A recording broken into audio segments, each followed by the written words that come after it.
million niggas, but they watching change. Take back, little nigga, and watch the game. When I be thugging till I die. When I be thugging till I die. When I be thugging till I never faded. I went from rocks to Z's, writing raps. The illest shit ever to drop the two it's a ticket time. Harka fuune daawwattoota kabajamoo jaallatamoo nagaa rabbi bakka jirtanitti kan biyya alaa kan biyya keessaa nagaa rabbi bakka jirtanitti isiniif haa ta'u isiniin jecha kunoo gaa chaanaalii haarawwaadhaan kunoo qophii ispoortii isiniif qabadhee isinii dhiyaachaa jira. Kanaaf na duukaa bu'aatii na wajjin turaan isin afeera. Ispoortiin keenyas gosa isin barbaadanii gosa feetanii jechuudha. Amma baatanitti warreen furdina kan furdina qaamatiin rakkisaa jiran warri sheepii barbaadan lakkoofsa 8 sana akkasuma ulfaatina kaasuu kanneen tricepsii bicepsii kanneen hojjechuu barbaadan afaan mana keessan teessanii mana jimii yoo deemtanillee mana ispoortii yoo deemtanillee kan hojjechuu dandeessan mana keessan teessanillee kan hojjechuu dandeessan haala salphaa ta'eedhaan isinii qabadhee isinii dhiyaachaa jira.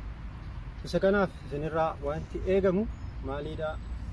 Subscribe gochuu bichaadha. Subscribe mallattoo sheeqaayii yookaan mallattoo diimaa gara harka mirgaa jiru sana gurraachessaa seema tokkotti bu'aati. Kaffaltiillee hin qabu. Asin immoo harka bitaadhaan immoo mallattoo laayikii wayi jirtii immoo alama tokko innillee waan ulfaatu miti. Alama tokkotti bu'aa isiniin jedha.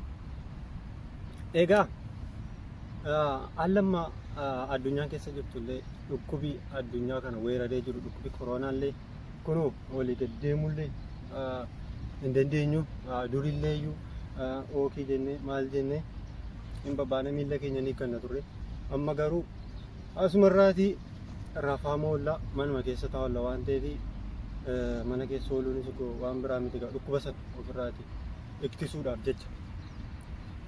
Kanaaf mana keessan teessanii immoo gaafa raftanii gaafa kitaaba dubbistanii warri kitaaba dubbistanillee warri waan barbaadan hojjettanillee sa'aatii boqonnaa keessanitti immoo daqiiqaa 5 haa ta'u daqiiqaa 10 illee haa ta'u ispoortii haala salphaa ta'een akkasiin hojjechuu dandeessan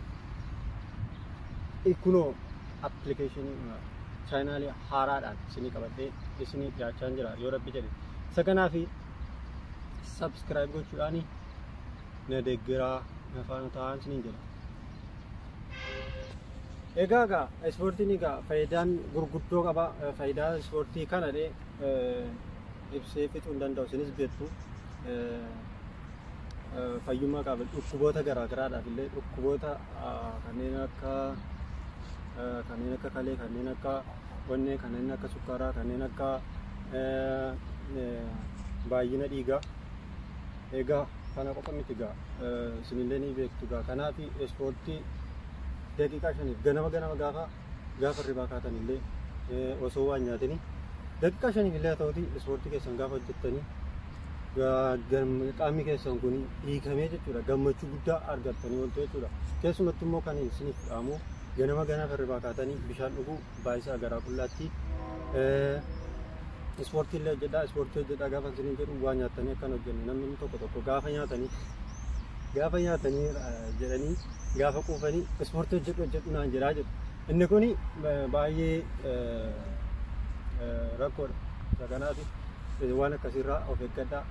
Wanneen akka siitaappii yookaan six pack ni jedhamu kan garaa jechuudha boca garaa. Six pack jechuun boca garaa durumaaniyyuu garaan keenya kun boca six pack intinii qaba ture. Boca qaba ture. Sanarratti coommii nyaatanii nyaannu jechuudha. Coomatee achirratti dhalee achirratti gaafa coomni sun irratti intinii kuufamee jedhu qirsi yookaan boci garaa keenyaa sun maal ta'a hin dhokataa jechuudha. Isa kanaaf boca sana balleessuudhaaf warra boci qannasuu yookaan hir'isuu barbaadan haala salphaadhaan haala mana keessan keessa teessanii hojjechuu dandeessanii isiniif qabadheen dhiyaachaa jira. Tokko isaa jechuudha. Sadarkaa qaba. Description intinii koo jalaa dubbisuu dandeessu torbaarii koo jalaa dubbisuu dandeessu. Gosoota barbaadanii isinillee koomentii jalatti yaada keessanii kana nu hojjedhu yoo jettanii koomentii jalatti naa kaa'uu dandeessu isinillee jechuudha. Innaa kanneen boca miillaallee akkasuma jira. Kanneen ta'a keenya guddisuudhaaf illee ispoortiin hojjetamu ni jira jechuudha.